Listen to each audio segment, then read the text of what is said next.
HP aspirant zone में आपका स्वागत है। इस वीडियो सीरीज में मैं कवर करूंगा जनरल फिजिक्स एनसीईआरटी के टॉप 500 क्वेश्चन जो किसी न किसी एग्ज़ाम में पूछे गए हैं और आपके आने वाले एग्ज़ाम के लिए बहुत ज़्यादा इंपॉर्टेंट रहने वाले हैं। इसमें सारे क्वेश्चन मैंने डिस्कस किए हैं जो आपके किसी न किसी स्टेट गवर्नमेंट एग्ज़ाम या सेंट्रल गवर्नमेंट एग्ज़ाम के वन डे जो एग्ज़ाम होते हैं उनमें पूछे गए हैं, और जो क्वेश्चन बार बार रिपीट होते हैं वो भी मैंने इसमें सारे कवर किए हैं। इस वीडियो सीरीज़ में मैं 25 वीडियोस लाने वाला हूँ जो आपके जनरल फिजिक्स एनसीईआरटी की है, और हर वीडियो में 20 क्वेश्चन मैं कवर करूँगा। इस तरह 25 वीडियोस आने वाली है ताकि मैं टोटल 500 क्वेश्चंस यहाँ पे डिस्कस करूँ। इससे बाहर बहुत ही कम चांसेस हो गए कि इससे बाहर आपसे कोई क्वेश्चन पूछे जाए, अगर फिजिक्स जनरल फिजिक्स से रिलेटेड आपसे क्वेश्चन पूछे जाते हैं। तो चलिए शुरू करते हैं पार्ट वन में मैंने आपको बताया कि मैं 20 क्वेश्चन डिस्कस करने जा रहा हूं, तो चलिए बढ़ते हैं पहले क्वेश्चन की तरफ। क्वेश्चन नंबर 1 है, strongest force in the universe is, ब्रह्मांड में सबसे मजबूत बल है। तो इसका आंसर होगा न्यूक्लियर फोर्स, जिसे हिंदी में परमाणु बल कहा जाता है। चलिए बढ़ते हैं दूसरे क्वेश्चन की तरफ। Weakest force in the universe is, ब्रह्मांड में सबसे कमजोर बल है।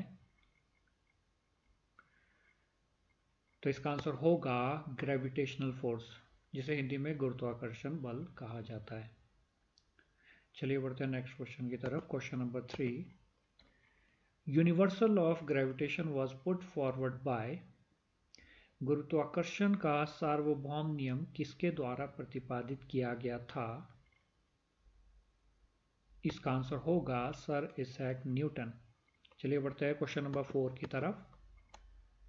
Father of Indian nuclear programme, भारतीय परमाणु कार्यक्रम के जनक किन्हें कहा गया है।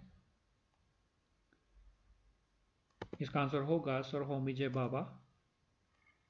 चलिए बढ़ते हैं क्वेश्चन नंबर 5 की तरफ। Twinkling of stars is due to, तारों का टिमटिमाना होता है।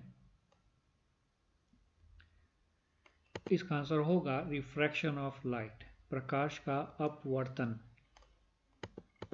देखिए मैंने डायग्राम के थ्रू यहाँ पे बताया है, जब भी लाइट रेज आपकी स्टार से अर्थ की तरफ आती है तो डेंसिटी चेंज होने के कारण जो रे का पाथ होता है वो बार बार चेंज होते रहता है, जिसके कारण हमें जो स्टार्स है वो ट्विंकलिंग करते हुए दिखाई देते हैं। चलिए बढ़ते हैं नेक्स्ट क्वेश्चन की तरफ। Working principle of fibre optics is, fibre optics का कार्य सिद्धांत है। इसका आंसर होगा total internal reflection of light, प्रकाश का कुल आंतरिक परावर्तन। देखिए इसमें दिखाया है आपके जो ऑप्टिकल फाइबर है, इसमें जो डाटा फ्लो होता है वो लाइट के फॉर्म में होता है, और इसका जो प्रिंसिपल है वो total internal reflection at the boundaries, जिसको मैं थोड़ा एक्सप्लेन करने की कोशिश करूंगा। देखिए जैसे यहाँ पे दिखाया गया, दो मीडियम दिखाया है, ये डेंसर मीडियम और एक रेयर मीडियम, मतलब इसकी डेंसिटी ज़्यादा है और इसकी डेंसिटी कम है इस मीडियम की। तो मैं यहाँ पे दो रे डिस्कस करूँगा। देखिए यहाँ पे जब भी रे इस डेंसर मीडियम से रेयर मीडियम की तरफ जा रही है तो जो यहाँ पे एंगल ऑफ रिफ्लेक्शन है वो 90 डिग्री है, और इस एंगल ऑफ इंसिडेंस को क्रिटिकल एंगल कहा जाता है, मतलब the angle of incidence at which the angle of reflection is 90 degree. तो ये जो एंगल हुआ वो क्रिटिकल एंगल हुआ। अच्छा, अगर मैं ऐसा करूं कि इस एंगल ऑफ इंसिडेंस को थोड़ा सा और इंक्रीज कर दूं, जो लाइट होगी वो सेम मीडियम में रिफ्लेक्ट कर जाएगी। इसी फिनोमेना को टोटल इंटरनल रिफ्लेक्शन कहा जाता है। चलिए बढ़ते हैं नेक्स्ट क्वेश्चन की तरफ। The father of fibre optics, fibre optics के जनक किन्हें कहा गया है। इसका आंसर होगा नरेंद्र सिंह कपानी। चलिए बढ़ते हैं question number 8। Sparkling of diamond is due to, हीरे की जगमगाहट है।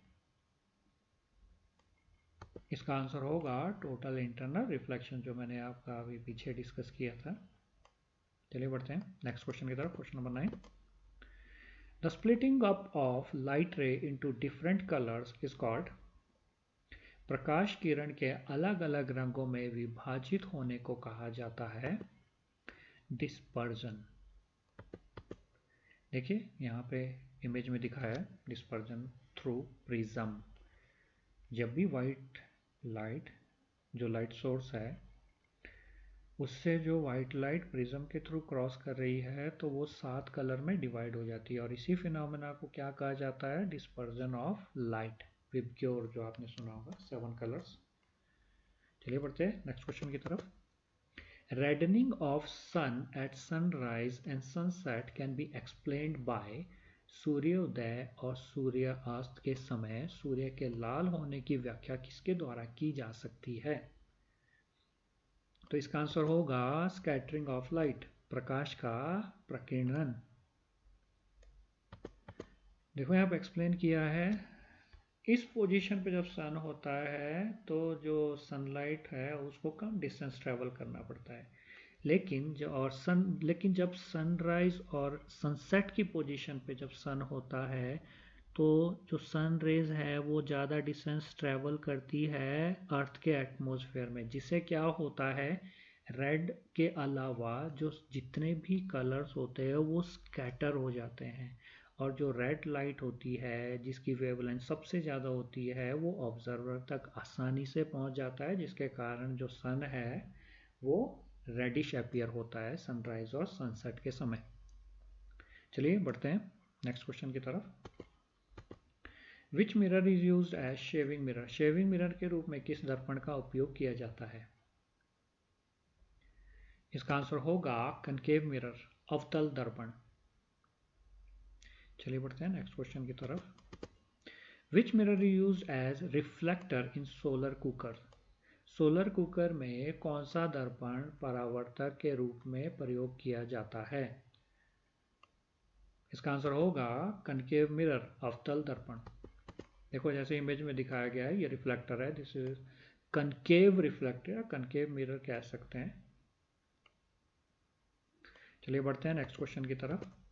विच mirror is used as rear view mirror in automobile? जो गाड़ियों में जो रियर व्यू मिरर के रूप में यूज किया जाता है उस दर्पण का क्या नाम है?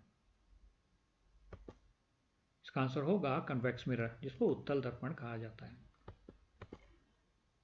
इमेज में दिखाया जो रियर व्यू मिरर है, कन्वेक्स मिरर। बढ़ते हैं नेक्स्ट क्वेश्चन की तरफ। Question number 14। Which mirror is used by dentist and ENT specialist? दंत चिकित्सक और ईएनटी विशेषज्ञ किस दर्पण का उपयोग करते हैं? इसका आंसर होगा concave mirror, this is your concave mirror.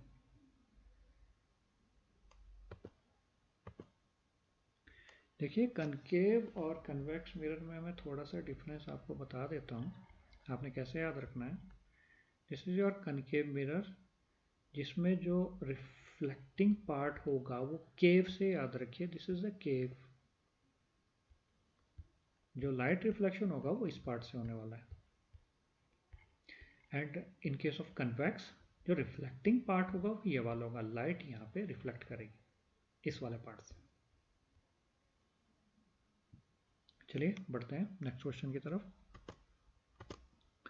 The lens thicker at middle than in the edges? किनारों के मुकाबले मध्य से अधिक मोटा लेंस कहलाता है? आंसर होगा कन्वेक्स लेंस, जिसको उत्तल लेंस कहा जाता है हिंदी में। देखिए यहाँ पे मैं डिफरेंस दिखाता हूँ। देखो मिड वाला पार्ट थिकर, यहाँ पे मिड वाला पार्ट थिनर।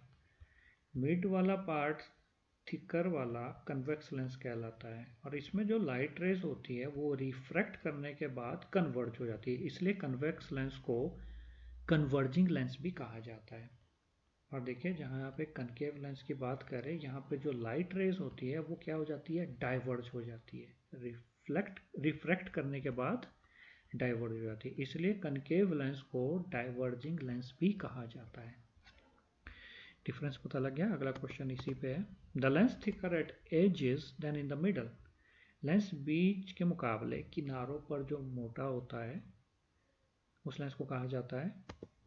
कनकेव लेंस, जिसे ऑफ्था लेंस कहा जाता है।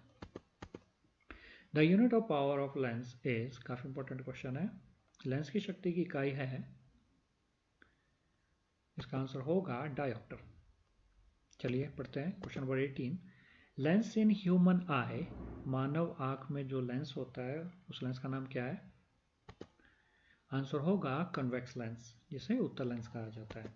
देखिए डायग्राम में आपको दिखाया है, जो लेंस यूज हुआ है यहाँ पे कन्वेक्स लेंस यूज हुआ है। चलिए पढ़ते हैं question number 19। The shortest distance of clear vision is, स्पष्ट दृष्टि की सबसे छोटी दूरी है 25 सेंटीमीटर। चलिए बढ़ते हैं लास्ट क्वेश्चन की तरफ। Question number 20। Persistence of vision of human I is, मनुष्य की दृष्टि की दृढ़ता है, मतलब किसी भी इमेज को देखने के बाद आपका जो आपकी जो आई होती है वो कितने समय तक उस इमेज को परसिस्ट करती है, मतलब कितने समय के लिए इमेज आपके आईज पर रहती है किसी ऑब्जेक्ट को देखने के बाद। That is 1/16 second.